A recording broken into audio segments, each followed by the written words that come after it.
What's up, everybody? Tonight's ice cream review is Tillamook's Monster Cookie.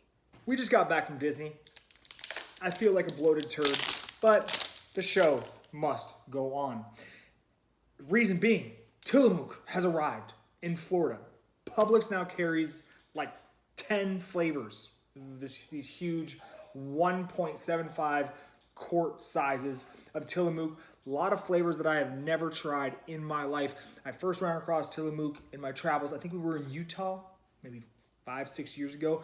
And ever since that day, I have been wishing and waiting for the moment that Tillamook would arrive here in Florida. And it finally has. We had it at Sprouts, a very limited selection before, but now we have a much bigger lineup of flavors to choose from.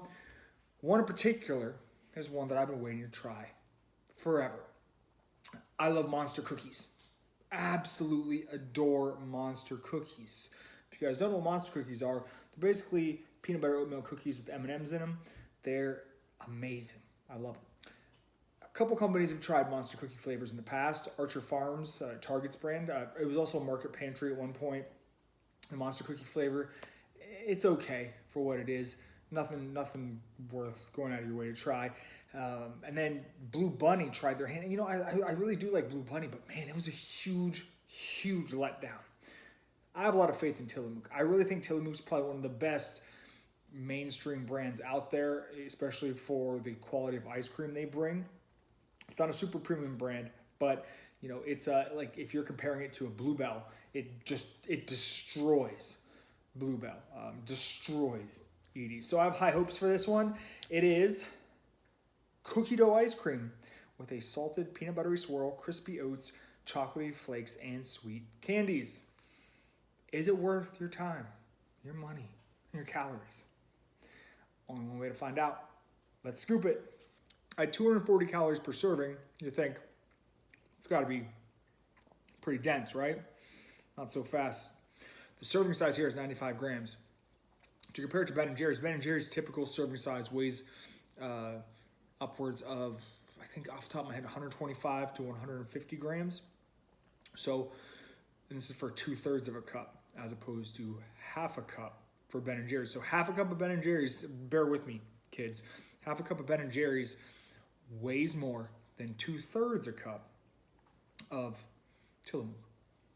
So that means Tillamook is a little bit lighter. And that's okay. Nothing wrong with that. Like I said, more on the Edie's spectrum, more on the Bluebell spectrum, Blue Bunny spectrum than anything else.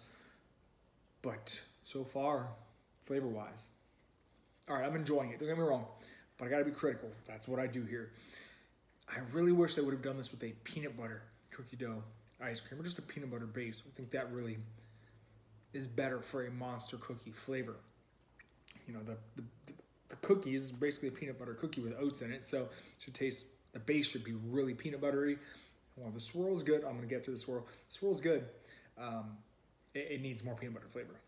So check it out.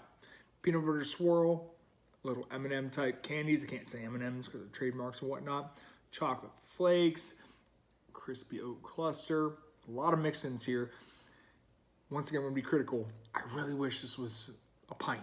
I think this flavor would be amazing in a pint, but as it is, everything's kind of spread out.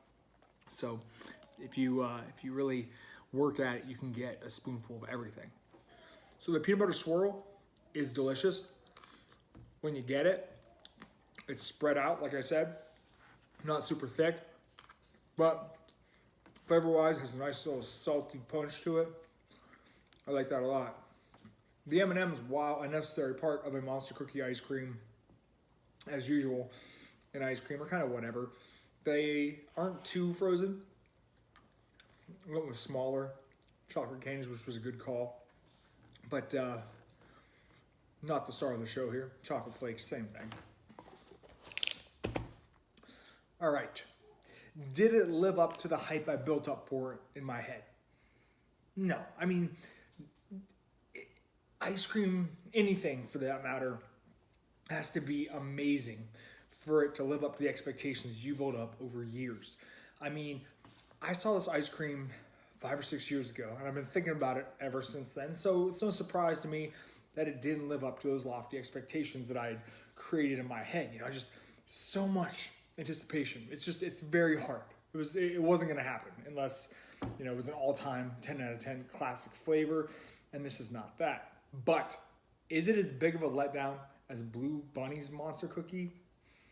Not even close. Look, a Monster Cookie ice cream really needs a peanut butter base. Simple fact. This one has a good base. The cookie dough ice cream's fine. The peanut butter swirls the star of the show here. Everything else, little, you know, the M&M candies, the chocolate flakes, the oat clusters, it's good, but everything's so spread out. It's really hard to get a good idea of the flavor without going and picking apart each mix in, getting them all in the spoon together and eating them. Like I said, this would work way, way better as a pint. Yet, in spite of these flaws, I still think this is the best iteration of Monster Cookie ice cream that's been released on a mainstream scale. Anyways, I'm gonna give this one a 6 out of 10. Thanks for watching, guys. See you next time.